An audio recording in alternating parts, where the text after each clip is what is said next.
জিৎ বাসু এসেই ঋষির বাবাকে বলে, আপনার ছেলে নিশাকে গুলিটা করেছে।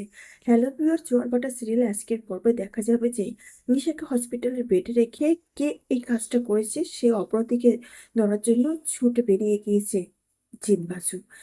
সে প্রমাণ পেয়ে আবার হসপিটালে ছুটে আসে। সেখানে তো ইতিমধ্যে ঋষির বাবা মা ঋষি সহ সবাই ছুটে আসে।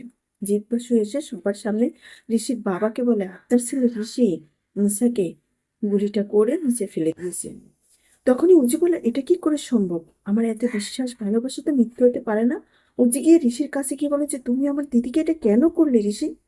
ঋষি বারবার মুখ দিয়ে কথা বলতে পারে না, বোঝানোর চেষ্টা করে যে নিশা, আমি এটা করিনি উজি, নিশাদিকে আমি খুনটা করিনি।